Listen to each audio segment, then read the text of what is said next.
2024 లేదా 25లో డిగ్రీ లేదా బీటెక్ చదివారా? సాఫ్ట్‌వేర్ జాబ్ కోసం ఎదురు చూస్తున్నారా? అయితే కోడ్ జ్ఞాన్ 100 డేస్ కోర్సులో చేరండి, జాబ్ సాధించండి. నమస్తే. ప్రకాశం జిల్లా కంభం మండలం లింగోజుగూడెంలో 3 ఏళ్ల బాలుడు లక్ష్యతో ఆకలితో చనిపోయాడు. ఈ వార్త విని ముఖ్యమంత్రి చంద్రబాబు నాయుడు గారు చలించిపోయారు. అసలు దీనికి కారణం ఎవరి నిర్లక్ష్యం ఉంది? ఈ ఘటనకు సంబంధించి చాలా సీరియస్గా చంద్రబాబు నాయుడు గారు రియాక్ట్ అయినటువంటి పరిస్థితి ఉంది. అసలు ఈ కేసు డీటెయిల్స్లోకి వెళ్తే, లింగోజుగూడెంలో అంగన్వాడీ కేంద్రంలో 3 ఏళ్ల బాలుడు లక్ష్యతో ఆ టైం అయిపోయిన తర్వాత అందులో ఉన్నటువంటి స్టాఫ్ ఇంటికి పంపించేశారు ఆ లక్షిత్ అనే బాలుడిని. లక్షిత్ అనే బాలుడు తన ఇంటికి వెళ్ళలేకపోయాడు, దారి తప్పాడు. అలా నడుచుకుంటూ ఆడుకుంటూ వెళ్ళిపోతున్న క్రమంలో ఊరి చివరన పొలాల్లోకి వెళ్ళిపోయాడు. అలా 3 కిలోమీటర్ల పాటు నడుచుకుంటూ వెళ్ళిపోయాడు.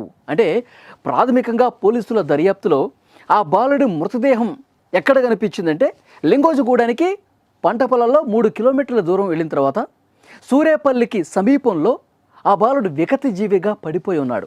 పోలీసులు ఇన్వెస్టిగేట్ చేస్తూ ఉంటే ఎప్పుడైతే తల్లిదండ్రులు కంప్లైంట్ ఇచ్చారో ఆ కంప్లైంట్ బేస్ చేసుకుని పోలీసులు 10 బృందాలుగా ఏర్పడి జిల్లా ఎస్పీ నేతృత్వంలో మొత్తం గాలించారు. లింగోజుగూడెంలో గాలించారు, చుట్టుపక్కల ప్రాంతాలన్నీ కూడా గాలించారు. ఎక్కడ వెతికినా బాబు కనిపించలా. 8వ తారీఖు మంగళవారం రోజు ఉదయం 11:30 బాలుడు మిస్ అయిపోతే, గురువారం రోజు అంటే 2 రోజుల తర్వాత 10వ తారీఖు ఉదయం ఆ బాలుడు పంట పొలాల్లో 3 కిలోమీటర్ల దూరంలో విగతజీవిగా చనిపోయి పడి ఉన్నాడు. అంటే పోలీసులు ఆన్ ది స్పాట్ ఎక్కడైతే మృతదేహం కనిపించిందో అక్కడే పోస్ట్ మార్టం నిర్వహించారు. అంటే అంతకుముందు చాలా వరకు అనుమానాలు కనిపించినాయి. ఎవరో హత్య చేసి పడేసి ఉంటారు, ఎవరో గిట్టని వాళ్ళు బాబుని చంపేసి పడేసి ఉంటారు, వీరి తల్లిదండ్రుల మీద ఎవరికైనా కక్ష ఉండుంటుంది, లేదంటే కుటుంబ సభ్యులు కూడా కోణం ఉందా. సో అన్ని కోణాల్లో దర్యాప్తు చేశారు, పరిశీలించారు. మనకి గుర్తుండే ఉంటుంది, ఒక 3-4 రోజుల క్రితం జగిత్యాల జిల్లా, తెలంగాణలో జగిత్యాల జిల్లా కోరుట్లలో సొంత పిన్ని చిన్న పాప హితేక్షను దారుణంగా కత్తితో పొడిచి చంపేసింది కదా. సో అలాంటి ఘటన ఏమన్నా ఇదన్నా? అదే రకంగా కుటుంబ సభ్యులే ఎవరైనా, బంధువులే గిట్టని వాళ్ళు ఏమైనా చంపేశారా, ఏమైనా ఈ అగత్యానికి పాల్పడ్డారని చెప్పి ఆ కోణంలో కూడా దర్యాప్తు చేశారు. కానీ హత్యకు సంబంధించిన ఆనవాళ్ళు ఏమీ కనిపించలా. ఆ బాలుడి మీద ఎలాంటి గాయాలు లేవు, ఎలాంటి కత్తిపోట్లు లేవు. పేక పిసికి చంపేశారు అని కూడా కొంతమంది అనుమానం వ్యక్తం చేశారు. కానీ అది కూడా పోస్ట్ మార్టంలో ఎక్కడా బయటపడలా, ఎలాంటి గాయాలు కాలేదు. కానీ ఆ బాలుడు 8వ తారీఖు తప్పిపోతే, కనిపించకుండా పోతే 10వ తారీఖు ఈ మృతదేహం కనిపిస్తే, అంటే ఆ 8వ తారీఖే చనిపోయి ఒకవేళ బాబు ఉంటే, ఎవరైనా చంపి 8వ తారీఖే పడేసి ఉంటే 2 రోజుల సమయం అవుతుంది, ఆ మృతదేహం కుళ్ళిపోయి ఉంటుంది. కానీ పోస్ట్ మార్టం చేసేటువంటి వైద్యులకి అర్థమైంది, ఆ బాలుడి మృతదేహం అనేది కొంత ఫ్రెష్గా ఉంది, అంటే చనిపోయి కొద్ది గంటలే అవుతుంది. ఈ సమాచారం ఆ పోస్ట్మార్టం రిపోర్ట్లో బయటపడింది. అంటే హత్య కాదు, చంపలేదు, ఆ బాలుడే ఆ అంగన్వాడీ సెంటర్ నుంచి ఆడుకుంటూ తప్పిపోయి తన ఇంటికి వెళ్లకుండా ఈ విధంగా ఊరి చివరికి నడుచుకుంటూ వచ్చి ఆ పొలాల్లోకి వచ్చి ఇంకా ఇల్లు కోసం, అమ్మ కోసం వెతుక్కుంటూ అట్లాగే నడుచుకుంటూ చాలా దూరం ప్రయాణించేసరికి, 3 కిలోమీటర్ల దూరం ప్రయాణించేసరికి ఆ బాబు దాహానికి, చిన్నపిల్లలు అసలు మనమే ఆకలికి తట్టుకోలేం, 2 రోజుల పాటు వాటర్ లేవు, ఫుడ్ లేదు, ఏమీ లేదు, అలా ఏడుస్తూ పడిపోయి ఉన్నాడు. ఆకలి దప్పికలతోనే ఆ బాబు చనిపోయాడు అని చెప్పి ప్రాథమికంగా సమాచారం వస్తుంది. తల్లిదండ్రులు బోరున విలపిస్తూ ఉన్నారు, కన్నీళ్లు పెట్టుకుంటున్నారు, గుండెలు బాదుకుంటూ రోధిస్తూ ఉన్నారు. ఒకటే ఒక విషయం ఈ కేసులో కనిపిస్తూ ఉంది. అంగన్వాడీ సెంటర్లో ఉన్నటువంటి ఆ స్టాఫ్ ఎవరైతే ఉన్నారో, పిల్లల్ని తల్లిదండ్రులకు అప్పగించాల్సిన బాధ్యత వాళ్ళకి లేదా?